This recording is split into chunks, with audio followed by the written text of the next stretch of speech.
Welcome, welcome, welcome to the Gazzetta de la Liga, part of Revista de la Liga. This is on a Monday where we pay homage to what James Richardson used to do so well, usually in a piazza with a little cup of espresso. I don't have those things, but I do have things to tell you, and properly so. It's a bit of a morality tale. We are bang in the middle of International Week, whether you like that or not. It's still true. And we're less than a fortnight away from the first Clásico of the La Liga season. So it's a bit helter-skelter. But I want to move away from the top of La Liga and begin right near the bottom of La Liga and Real Sociedad, because recently I was sitting with a former manager, very successful, somebody who's known to you, talking about Martin Zubimendi and how in conversations with him while he was still at Real Sociedad, before Liverpool moved for him, before he moved to Arsenal, Zubimendi said, I don't want to leave Real Sociedad, but I'm sick and tired of having to do 2 or 3 men's work, chasing after the ball and covering for other players, because gradually, little by little, the quality in our squad is going down. We're not replacing like for like, and I'm doing extra work. I'm doing things that detract from my own game. Liverpool saw that and nearly pounced on it. This was when Zubimendi had given them, via his agents, indications that he might well be movable from Anoeta, the club he loves. That didn't happen. He stayed another season. It wasn't worth his while. The decline continued, and off he moved to Arsenal, where he's been a hit. He's top of the league in England, and because Rodri's not fully fit for Spain, he's commanding the midfield for his national side. Still in that same boat is Mikel Oyarzabal. This Eibar supporting Real Sociedad legend, captain, a man given his debut against Levante in the Cup, if I remember correctly, by David Moyes. A man who won the European Championship with his goal in the dying seconds in the final in Berlin against England, and who afterwards, when I interviewed him, said, yeah, if he's a friend of yours, send my thanks to David Moyes. He started me on the journey that's brought me here, winning goal scored for Spain against England in a European final. When Spain beat Georgia 2-0, going on 8-0, it was Oyarzabal that put the game to bed. He did a Mary Poppins. He took the kids, he put them under the heavily starched cupboards, he tucked them in, sang them a little lullaby, and the game was in bed. Look back, if you haven't seen it already, at the quality of the strike. It was an absolutely thunderous left-footed goal into the top right-hand corner of Mamardashvili's porteria. It was a beautiful goal, and he just stood there. Didn't jump around, he just stood there, almost like a torero who's moving the red flag around. I'm not a bullfighting fan, but that's what it reminded me of. He just stood there as if to acclaim the moment, but also it was a release of tension and a release of emotion in a different way than the celebrations you see where it's pummeled by teammates as they leap on top of you, running to fans, running to opposition fans, shirt off. And it was a release of tension because this man's life is quite heavy at the moment. It was only the previous weekend that I'd been co-commentating with the mighty Tim Lee on Real Sociedad losing at home to Rayo Vallecano, being booed off the pitch, and Oyarzabal being interviewed by our reporter at the end of the game, not able to answer any of the questions without a deep, mournful sigh, because things are pretty shit at La Real right now. The squad's not impossible. In theory, they shouldn't go down, but they're playing in a lifeless, listless way. They're being picked upon, they're being bullied, and really, at the moment, they're desangriado. The blood is flowing out of them. They look anemic and weak. And teams in La Liga will pick on that, as Rayo did with their late goal scored by a Uruguayan 30-something fullback substitute who came on and broke really well for the winning goal. Oyarzabal said, when asked what was wrong, well, something's going to have to change. And you can understand that. That seems right, because the dynamic in terms of how they sign and sell, the dynamic in terms of how competitive, never mind their score lines or the results, but the dynamic in terms of how competitive and competitively aggressive they are, that needs to change, otherwise La Real are genuinely in trouble. And it comes at a moment when, if you're a Churiurdin, it's ultra painful, because Athletic right now are in fashion, they're in the Champions League. Although they're having ups and downs themselves this season and look like a squad without enough quality to be able to compete in La Copa, La Liga and the Champions League, if you compare the two, and the Basque Derby is coming, then it's an odious comparison for La Real. So when Oyarzabal scored on Saturday night in Elche, he just stood there as if, this is vindication, this is me, this is the real me. That's a guy who's stripping metal off stuff that's been thrown out of house down in the street below. It's a lively barrio, it's a lively neighbourhood, always something happening, and it's usually quite loud. That made it for Oyarzabal in his last 12 Spain games, 7 goals and 5 assists. Yet, unlike Merino, Sorlot, or Isaac, or Zubimendi, he's the guy that clubs don't come in for, don't look to try and prize away from his captaincy, admittedly. Still only at 28, not 29 till next April. And maybe it's partially to do with the 281 days he lost in 2022 to a cruciate knee ligament injury. He missed 45 games, and when he came back, that was the time when my teammate on the television, Andrea Orlandi, ex-Brighton, ex-Swansea, ex-Barcelona, ex-Alaves, said to me, often it'll take a year. After a year-long absence, it'll take a year for a footballer to be back at his absolute best. It did take Oyarzabal ominously long to get that right, to be at his competitive best, to restore his pace, which at best is moderate in terms of the outright velocity you need to be a striker who can get beyond defenders. And Oyarzabal will traditionally play on the right wing coming onto his left foot. He can play left coming into the right, but at the moment for Spain, with Morata out and Torres played wide, Oyarzabal is the 9. He's the centre forward, irrespective of what's on his jersey. So with that year lost to his career, and the fact that La Real are in a difficult moment, remember it was Oyarzabal who clipped away the penalty to win La Real their only trophy in many years, decades, which was against Athletic during COVID times in the Copa del Rey final. It's been a bumpy up and down testing time, not just in a sporting sense, but in a human sense.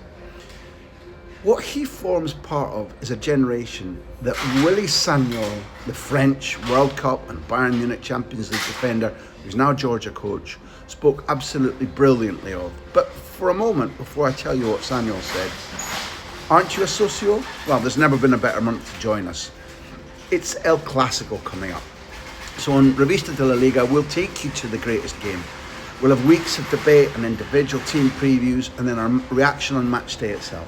What's more, you get the same nutritious content that our socios regularly receive all the way up through the World Cup final. If you're ready to join, it's now £30 for the rest of this season, all the way until after New Jersey. But be quick, this offer of 30 quid only lasts until the end of October. Choose annual payment on this post and take advantage of the discount. Now on with the show. A central part of the work that people like I and Pete Jensen and Jamie Easton do is trying to prize the best answers out of coaches and footballers, whether one-on-one, in previews, in press conferences, or in post-match flash positions. It seems an easy part of the job, I guess, because all it is talking. And if you're stuck in a job that pisses you off, that's ultra testing, that feels demanding in terms of hours or the people you work with, or just draws you to the limit because you don't like it, you'll look at these skills that we've got and say, yeah, anybody can do that. And look, maybe you're right, anybody can do that, but how often do you get the meat off the bone? How often do you get an answer that makes you go, wow, that's lifted this debate, that's shown me something within your dressing room, within your training ground, within your life, within your aspirations? Got that on Saturday night from Willy Sagnol. The context was that he'd said pre-match Georgia-Spain, Spain play an entirely different game. Post-match, he immediately said they play on a different planet.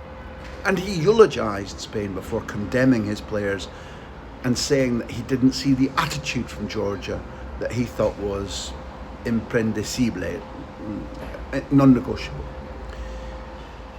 So I asked him, once the Georgians had finished their interrogation, Willy, from your category as a former world-class footballer and now as a long-standing coach and somebody who, for example, took Georgia to a 2-0 win over Portugal before they became Nation League winners, so there's quality there. Explain what the difference is with Spain. Why do you hold them up like that? Not telling us that they're great or good or they've won again, but tell us why. And he said, do you remember the 80s and 90s when Spain were good? They had good footballers, but they didn't win anything. What they are now, he said, is the product of nearly 25 years of a laboratory where their football school consistently breeds intelligent footballers. Take Pedri, he said. And he literally said, Pedri weighs 5 kilos. If the wind gets up, he'll be blown away. And yet, he's one of the very best footballers in the world. Why? Because of his match intelligence. He's always looking to be there in the right position to receive the ball. When he gives the ball, he's pushing his team forward. He's a brilliant footballer. And look at tonight's Spain team. And this was the message I brought to socios in the post-match live. Willy Sagnol said there were 6 or 7 top-class footballers missing tonight. Well, actually, Willy, there were 14 Spain players who might well have started in this game, 7 of whom would have started. But Sagnol said even with all those absent, you couldn't see the difference. There was a chasm between us. And you can say we were really fortunate to only lose 2-0. When he talked about the production line, when he talked about Pedri and football intelligence, to me he went right to the heart of the debate. I in no way want to put down, for example, the national team that, pertains to where I was born, Scotland. They won, they're playing in the next international break to make it to the World Cup, which would be a gigantic achievement. The match against Belarus wasn't particularly good, but when I listened to the co-commentators and the analysis afterwards, and then Steve Clark afterwards, it was all about where are we in the table? Where are we vis-a-vis qualification? It's fine. It's fundamental. But the debate about how good is that national team? How are they developing in terms of match management? How will Scottish football in general, even with the production of Gilmore and Tierney and Ben Doak, consistently produce footballers who don't now simply get results, which they are generally doing, but who can go to a tournament without fear of getting a larriking like they did at the Euros? There's the gap between where, for example, Scotland are at. There's the gap between, for example, where Sagnol said Georgia are at and Spain. 25 years of investment in how do we make a school of training that consistently churns out fantastically able footballers. Technically, yes. Tactically, yes.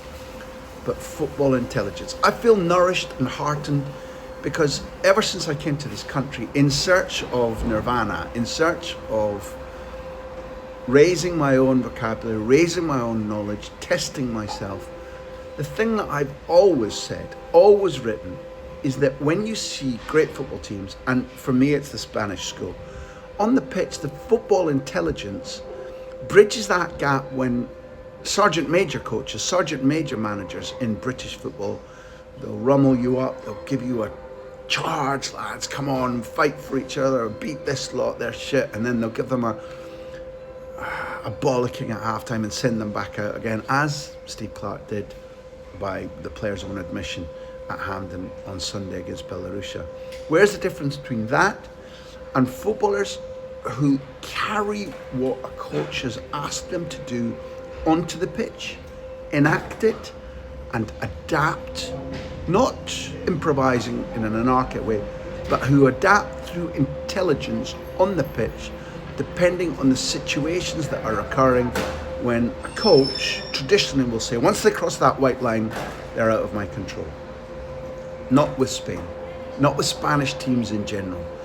The transference of intelligence from the analysis, the planning, the tactics and the strategy given to the players, their central understanding of what to do that's built into their DNA because they've been doing it since they were 11 or 12.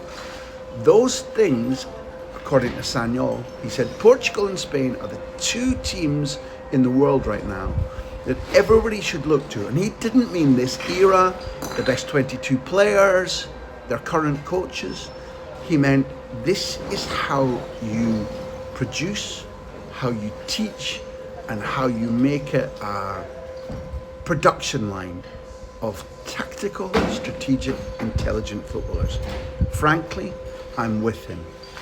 And when it comes to a week on Saturday, now, with Dani Olmo returned home from the Spanish squad injured, potentially a doubt for the Clásico, Ferran Torres returned home from the Spanish squad today, Monday, potentially injured, although Spain say they're trying to avoid him being injured, and that's why he's been sent home. The Clásico is looming. Barcelona look as if they'll be limping into it, whereas Real Madrid, with Bellingham having stayed behind to hone his fitness, with Housen having been sent back, with Carvajal approaching fitness, things are coming to the bubble at Real Madrid. Things are coming to the boil. Both of them next week face Champions League ties, which for both of them ultra important, partially because with Real Madrid it's a home game and it's Juventus. The matchup which began Real Madrid's reassertion of a European status, because in 1998 it was in Amsterdam, Rotterdam. I was there anyway. When Real Madrid beat Juventus 1-0 with that Mijatovic goal, it was the first time they'd won the European Cup Champions League since 1966, and therefore it began this current run of Champions League after Champions League after Champions League. So it's a vital tie, and 3 points at home for Xabi Alonso's side would be the perfect way to build to the Clásico. For Barcelona, it's an absolutely crucial game at home to Olympiacos because they lost at home last time to Paris Saint-Germain, and yet they have to be thinking with a tiny fraction of their brain, the weekend is the Clásico. Look out. Things are getting hot right now. I'm going to Valladolid with Spain to watch them play Bulgaria tomorrow night. Turkey are making it tough because they won by 6 in Bulgaria at the weekend, and therefore they're breathing down Spain's necks, with the last game of this qualification group being in Sevilla when Turkey travel to play Spain. It's absolutely beautiful, as are you. Become a socio, please. Tell everybody you know. We need your support. And then, stay tuned.